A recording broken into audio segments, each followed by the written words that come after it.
The 40-20 circuit, we have 6 exercises. You'll do each exercise, 40 seconds of work, 20 seconds of rest.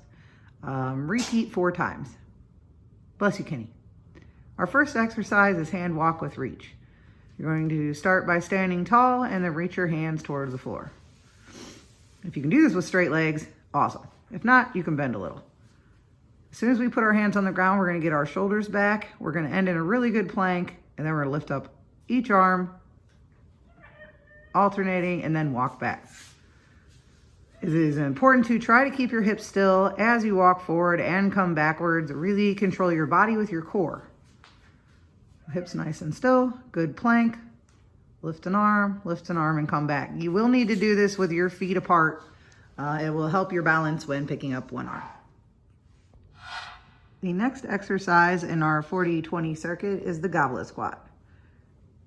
Goblet squats can be done with a variety of pieces of equipment. Our first one is our kettlebell. We're gonna try to sit straight down like we're in the catcher position. Keep your back as straight as you possibly can. Keep your shoulders away from your face and drive through your whole foot to come up.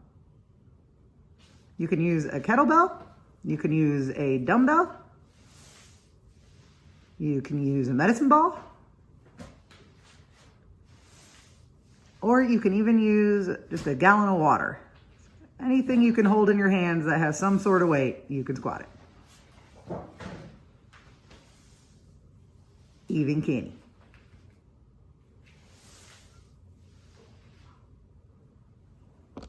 Good Kenny. The next one in our circuit is hip abducted rockbacks. So you're going to start on your hands and knees. You're going to kick one leg out to the side, straight out to the side. Keep your foot flat on the floor. Once you're in this position, you're going to rock backwards, bringing your hips to your heels. Steve, if you would turn sideways for us. You guys want to make sure you're maintaining your posture and not allowing your spine to round up on you as you sit back. We want to try to get the mobility through the hips without using our back mobility to round and compensate.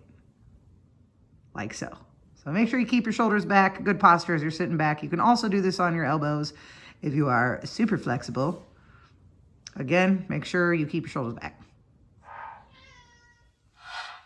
Hip thrusters or glute bridge. So hip thrusters are the harder version. You're going to put your shoulders on something. You can use a bench at home, use a couch, a recliner if you have one, anything you can put your shoulders on that isn't going to slide out from behind you or cause you to fall over, you can use for hip thrusters. You're going to keep your feet flat on the ground. Try to have your feet close to right under your knees. And you're going to drive your hips to the ceiling. Keep your ribs tucked into your hips though. Don't let your hips flare. You can add a duffel bag, backpack, or some kind of weight to these too if you want to make them harder. Always make sure too that you're taking your hips with your rib cage and you're not leaving your rib cage up in the air while dropping your hips. The easier version is we're just going to drop to the ground and do a glute bridge. So same thing, drive through your feet, lift your hips to the sky, tucking your ribs in your hips. You can also add weight to this just as you would the hip thrusters. Tall kneeling shoulder rotations. So we're going to start on both knees down, tall kneeling. You're going to tuck your ribs into your hips. Make sure you're standing nice and tall through your head. Tuck your chin. Good posture. You're going to start with your thumbs forward. You're going to drive your hands straight up towards the ceiling. Back behind your head. And you're going to rotate your shoulders. You're going to turn them in the socket. You want to feel full range of motion. As you come down, your pinkies will be forward. And then you're going to drive your thumbs back and come back the way you went. Make sure you are keeping your body nice and stiff. We want to make sure that it's only through your shoulders that you're getting your rotations. You're not stealing any movement from your body. Just go as far as you can and take your time. Big breaths. The last one in our 40-20 circuit is just run in place. Plain and simple. You can go fast feet or you can go high knees. Are some different variations of your run in place. If you have bad knees, you can also do a march in place. Little cardio in our 40-20 circuit.